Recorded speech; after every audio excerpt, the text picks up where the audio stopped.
O tema que nos foi proposto, para tratar agora um pouco sobre os aspectos processuais relevantes em relação à legislação eleitoral, me remete, e o Luiz Magno não confessou, mas o meu convite para vir aqui foi único exclusivamente para falar sobre a ação presidencial da chapa Dilma Temer, que eu tive a honra de atuar. Então, ele não confessou no convite, mas depois ele acabou, quando ele indicou os temas, e eu falei que poderia falar desse assunto, ele falou, mas era bem isso que eu queria mesmo, eu queria que você falasse daquela ação que você atuou. Democraticamente. Exatamente, mas aceito de bom grado. Queria também dizer que, pela primeira vez, eu vou falar desse tema. Eu nunca falei desse tema e da ação específica num congresso. E eu evito falar desse tema, porque senão daqui a pouco eu só falo disso. E aí vão dizer que eu fico repetindo a mesma coisa, ainda que eu repita em grande parte das vezes, mas sobre esse tema específico, sobretudo as questões processuais dessa ação, que para mim, naturalmente, foi uma honra poder atuar, vai ser a primeira vez que eu vou tratar disso numa mesa tão bem representada por processualista, como que não sou, vou deixar claro, mas pela nossa amiga Roberta Gresta. Hoje também é outro dia de novidades, porque foi a primeira vez que eu discordei da professora Marilda. Eu cheguei no final, bem na hora onde ela comentou. Não, pela primeira vez, antes eu não confessava que eu discordava, hoje eu pude confessar, então vai ser, além de falar desse tema pela primeira vez, eu vou apresentar uma pequena discordância com a professora Marilda. Naturalmente eu devo estar errado, mas foi assim que eu entendi. A delimitação da causa de pedir, que é exatamente o primeiro tema que eu vou falar, o primeiro subtema que eu vou tratar com vocês, ela é muito bem reconhecida no processo civil, no processo penal, mas no direito eleitoral, por conta do artigo 23, que o Luiz Magno tratou, e eu vou falar dele especificamente mais para frente, ele é um tanto quanto mal compreendido. E eu sempre disse, desde que assumi a defesa do presidente Temer, na época vice-presidente nessa ação, de que não estávamos a exigir nenhum tipo de privilégio dele, mas também não poderíamos concordar que a maior autoridade do país tivesse direitos processuais reduzidos. E essa questão específica em relação à delimitação da causa de pedir foi, inclusive, a tese que prevaleceu depois, vocês certamente acompanharam, mas foi a tese que prevaleceu depois no TSE, porque, para mim, é absolutamente evidente que se pretendeu fazer um elastecimento da causa de pedir, ao contrário do que, na minha avaliação, do que a Marilda disse, não é a mera colocação de uma frase, é realmente você tratar de um fato jurídico essencial que não foi trazido, não por nenhuma falha de quem propôs a ação, o ex-ministro Alckmin, a doutora Marilda, não sei se participou da confecção, mas porque não se tinha o fato. Essa era a verdade. Todos nós, brasileiros, fomos sendo surpreendidos com a situação. E para que o processo, sobretudo eleitoral, não seja uma loteria, é então que se deduziu essa tese. Mas, primeiro, vou situar a vocês um pouco do que aconteceu, para que vocês entendam. Eu trouxe ali, tá pequenininho, mas esse é o documento mais relevante do processo, porque é o documento, à época, pela ministra Maria Tereza, relatora, que saneou o processo.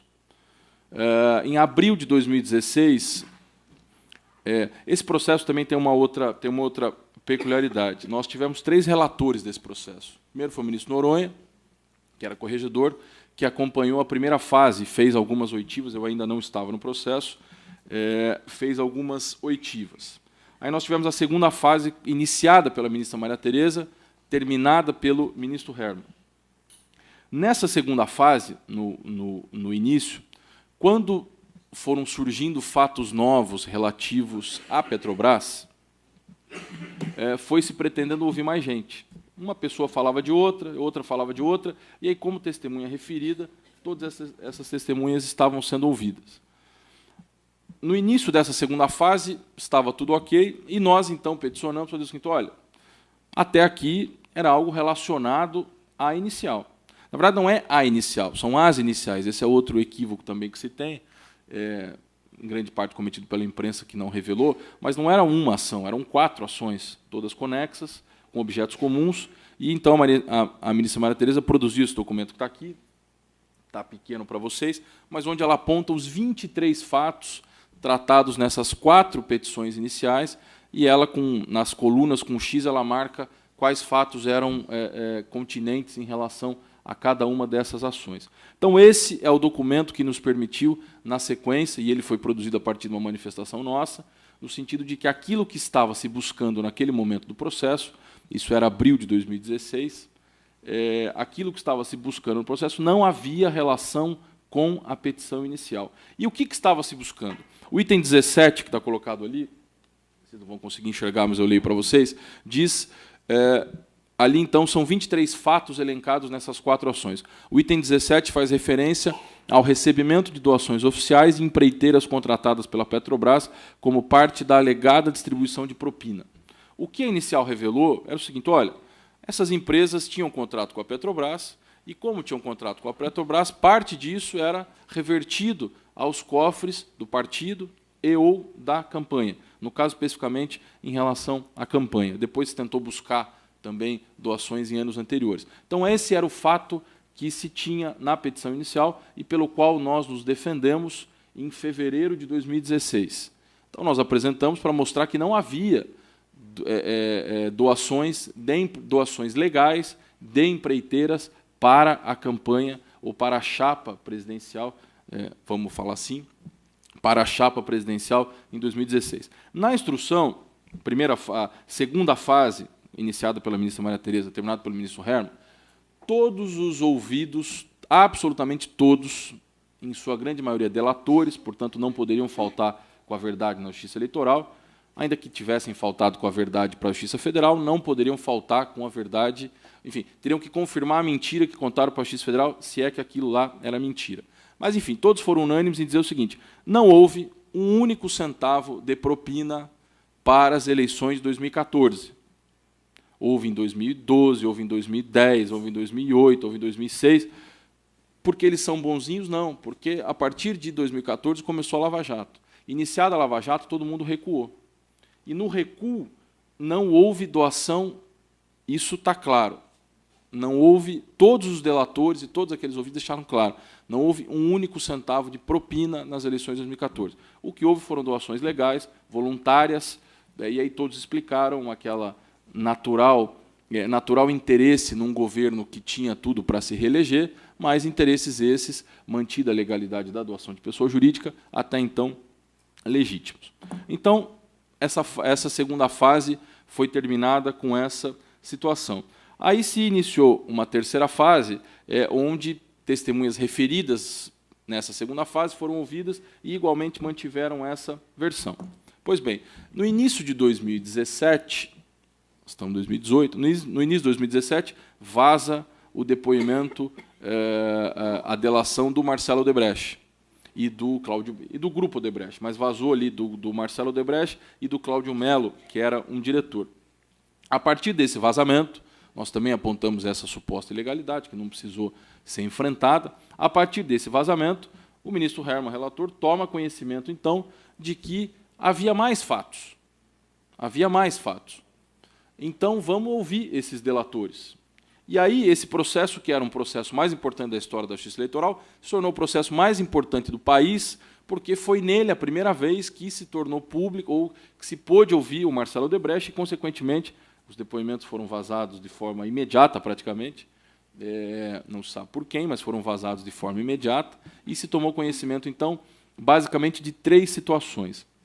A primeira delas é que havia uma conta corrente do PT com a Odebrecht, iniciada em 2009 por meio de aquilo que o Marcelo Odebrecht chamou de contrapartida específica, por meio de uma aprovação de uma medida provisória que interessava a Braskem, que é a empresa do grupo. Então, criou-se uma conta corrente, esse dinheiro foi abastecendo e ele desconfiava que esse dinheiro teria sido também utilizado em 2014.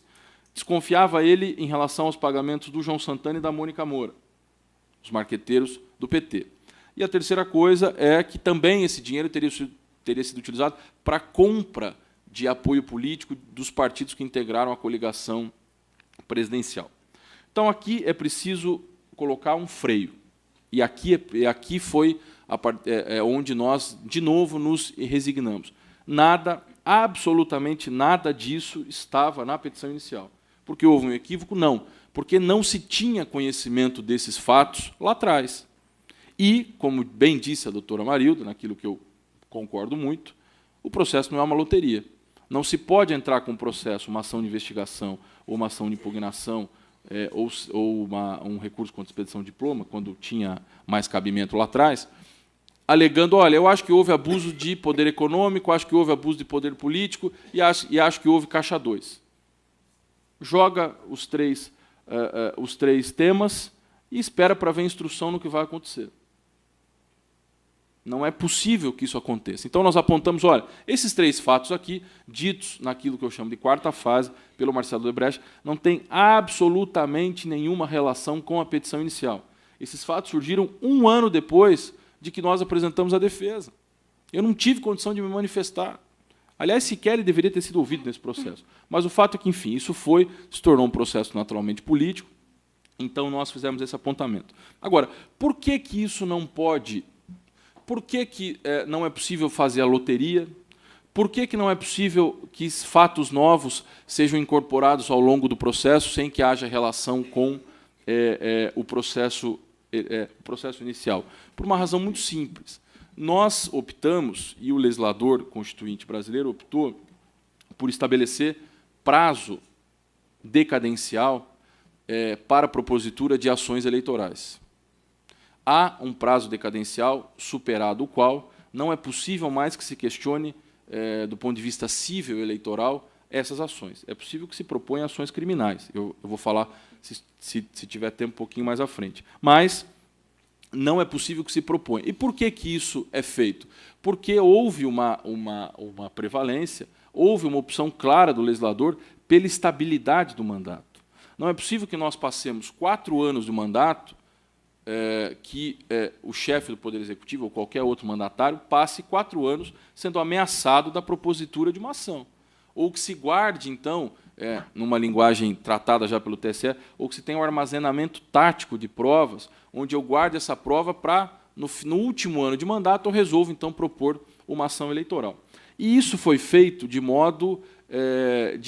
não de modo acidental. Houve uma discussão clara. Na Comissão dos Notáveis, quando se discutia a Constituição, houve a proposta para que esse prazo decadencial, que, aliás, hoje o nosso prazo máximo é de 15 dias após a diplomação, que é a ação de impugnação de mandato eletivo, a AIME. Esse é o último prazo em que o mandato pode ser questionado do ponto de vista civil eleitoral. A partir do 16º dia da diplomação, não é possível a propositura de nenhuma ação e também não é possível a emenda de uma ação já proposta. O TSE tem precedentes claros disso, por exemplo, em relação ao vice. Houve uma mudança de jurisprudência, até com o caso aqui de Santa Catarina, do ex-governador Luiz Henrique, uma jurisprudência vintenária. O TSE mudou e, a partir daquele momento, todo mundo tentou fazer a emenda à petição inicial para incluir o vice. O TSE deixou muito claro. Se eu tenho um prazo decadencial, além de eu não poder propor uma ação nova, eu não posso corrigir uma ação já proposta. Então, tem que ficar claro que não é possível fazer essa correção de rumo. E nessa comissão de notáveis, se discutiu esse prazo em 6 meses, se discutiu esse prazo em 2 anos, mas se optou pelos 15 dias, que é, como eu vou contar para vocês, a partir de uma pesquisa feita pelo professor Luiz Fernando Pereira, a quem eu, além de ter tido a honra de trabalhar com ele quase 10 anos, não, mais de 10 anos, o que é inimaginável, alguém conhece o Pereira, imaginar alguém trabalhar com ele 10 anos, mas, enfim, eu fiz isso. E tive, com algumas interrupções momentâneas, mas, enfim, eu tive a honra de poder chamar o Pereira, que é um processualista muito, muito competente, alguém que gosta muito de direito eleitoral, eu brinco com ele. Hoje em dia o escritório Pereira é tão grande que ele faz eleitoral de hobby, mas é um hobby que ele se dedica e faz muito bem. E, então, eu tive a oportunidade de chamar o Pereira, que produziu um belíssimo parecer. Para todos vocês que se interessam pela matéria, joguem no Google, eu acho que vale a pena pesquisar esse parecer do Pereira. É uma aula de direito processual, uma aula de direito comparado. Então, nesse parecer, o Pereira deixou claro e fez um estudo muito bacana sobre esse prazo decadencial no mundo. Como é que os países se comportam em relação a essa ideia de estabilidade da demanda e, consequentemente, de estabelecimento de um prazo decadencial a partir do qual não é possível mais questionar o mandato? Vou citar alguns aqui. América Latina, nós temos aqui Colômbia, com prazo de 20 dias. Nós temos aqui, aí já passando para a América Central, os mexicanos, 4 dias do resultado do mandato. Aí nós temos a Costa Rica, 3 dias. Os uruguaios, que diz aqui o Pereira, tinham prazos mais amplos e reduziram para estipular em 3 dias. Também na Europa, na Alemanha, o prazo é de 30 dias. Os espanhóis, na Cláudia não está aí, mas conhece bem, abrem o prazo para questionamento imediato. Se não houver questionamento imediato após a eleição, não é possível mais se questionar em relação a isso. Reino Unido, 28 dias. E aí o Pereira inventa aqui Estônia, Letônia, Malta, Suíça, que aí eu acho que a gente não precisa chegar a tanto. Mas, enfim, há prazos maiores, mas há muitos países com prazos menores. Portanto, me parece que o legislador foi bem em estabelecer um prazo razoável de 15 dias para questionamento. Quem não tiver as provas obtidas até esses 15 dias, ou quem não puder instruir bem a petição inicial nesse prazo, não terá como propor ação, e se propor uma ação na base do palpite ou na base da loteria, isso tem que ser bem rechaçado pela jurisprudência. Trazendo um pouco para o debate técnico, quando nós alegamos que não havia esses fatos tratados nesses 23 temas, dentre eles não estavam esses fatos novos, se alegou muito o seguinte: a distinção entre fato simples e fato essencial. Fato simples é aquele fato que vem a corroborar o fato essencial. O fato essencial traz a causa de pedir. Então, como eu disse, aquilo que alegou a inicial do PSDB, doações legais da Petrobras, revertidas como doações da Petrobras, propina da Petrobras, revertidas como doações legais. Então, esse é um fato essencial, e aí nós poderemos ter fatos simples para corroborar, depoimentos aqui e acolá que vão corroborar esse fato essencial. Quando se traz esses fatos novos, sobre os quais poderiam ser propostas novas ações autônomas, eu não posso aceitar que isso aconteça após esse prazo decadencial de 15 dias. É o que estava no 493 do CPC, quer dizer, é o que está no 493 do novo CPC, era o que estava no 462 do CPC antigo, no sentido de que você não pode admitir fatos que reconfigurem a demanda. E aí eu acho que esse é um tema muito importante. Pega a petição inicial e você pode trabalhar um pouco no entorno disso, mas fatos que reconfigurem a demanda na linguagem do CPC não são possíveis, tampouco a correção de rota dessas ações, como eu disse, com a inclusão de um vice ou a inclusão de uma eventual testemunha, por exemplo, não é possível que se faça. Mas isso não é uma novidade, isso também não é restrito à chapa Dilma Temer. Trazendo para a nossa realidade, quantos fatos de Caixa 2 foram trazidos pela Lava Jato? Contra senador, contra deputado. Por que nenhuma ação foi proposta contra senador e contra deputado por Caixa 2? Pela exata e mesma razão que o TSE decidiu que não poderia ter aceito as provas novas contra a chapa Dilma Temer, porque esses mandatos estão estabilizados. Significa que eu não posso sancionar? Não. Significa que eu posso propor a medida correta, que é uma ação criminal. Posso propor uma criminal, não há um tipo específico no Código Eleitoral para o Caixa 2, se faz isso com 350 emprestado, dá falsidade ideológica, então eu posso propor ações, como, aliás, tentou o ministro Fachin, enfim, respeito muito o ministro Fachin do Paraná, mas tentou, não conseguiu comprovar a corrupção passiva contra a Gleisi, partiu, então, sem nenhum tipo de instrução e provavelmente sem defesa, nesse sentido eu não conheço o processo, mas me parece que a Gleisi estava se defendendo com advogados criminalistas e, de repente, para tentar salvar e aplicar alguma pena, não, isso aqui não é corrupção, não tem prova, mas tem prova de Caixa 2. Então, realmente é uma coisa preocupante e tivesse passado essa jurisprudência na ação Dilma Temer, valeria para todo mundo e seria um Deus nos acuda. Gleisi teria sido condenado, talvez até deva ser, não tenho nenhuma relação, mas desde que haja uma instrução. E se valeu para o presidente da República, como eu disse no começo para vocês, eu não queria nenhuma proteção a mais, mas não podia deixar que houvesse proteção a menos. garantia a menos. Porque se valesse para ele, valeria para cada prefeito, e no terceiro ano de uma ação tramitando, que pode demorar por conta de uma perícia ou de mais de uma perícia, seria possível você enxertar fatos novos sem qualquer referência com a petição inicial, o que eu imagino nos choque a todos nós, operadores do direito. Por fim, meu tempo já se esgotou, o artigo 23, tratado pelo Luiz Magno, reconhecido como constitucional pelo Supremo Tribunal Federal, não dá o direito da inclusão de fatos novos. O artigo 23, vou ler para vocês aqui, para quem não tiver conhecimento dele. O tribunal formará sua convicção pela livre apreciação dos fatos públicos e notórios, dos indícios e presunções e prova produzida, atentando para circunstâncias ou fatos, ainda que não indicados ou alegados pelas partes, mas que preservam o interesse público da lisura eleitoral. Essa locução, ainda que não indicados ou alegados pelas partes, pode significar, ou pode dar a entender, como se tentou fazer, de que eu posso trazer isso a qualquer momento. E quando o Supremo, no voto inclusive do ministro Fux, que reconheceu a constitucionalidade, deixa muito claro, fatos não conhecidos, mas que tenham referência com a petição inicial. Eu não posso surpreender a parte, então eu não posso aceitar que 2 anos depois de instaurada a ação surja um fato novo do qual eu não me manifestei, do qual eu não aleguei nada, não pude produzir prova, significa, então, a cassação de um presidente da República. Portanto, correndo no final e com 2 minutos de acréscimo, eu agradeço muito e foi um prazer para mim, pela primeira vez, poder falar dessa ação que eu me orgulho. E disse isso até a Maria Cláudia, que falou com vocês. Tenho muita tranquilidade. Enquanto essa ação me perseguir durante a minha vida, eu tenho muita tranquilidade em defender aquilo que foi feito e defender a posição do TSE, posição contra-majoritária, como deve ser, mas um julgamento técnico. E que, se não houvesse esse o resultado, todos nós, operadores do direito, sobretudo do direito eleitoral, estaremos com sérios problemas, porque seria uma loucura para os mandatos e uma loucura para as ações. Muito obrigado pela atenção.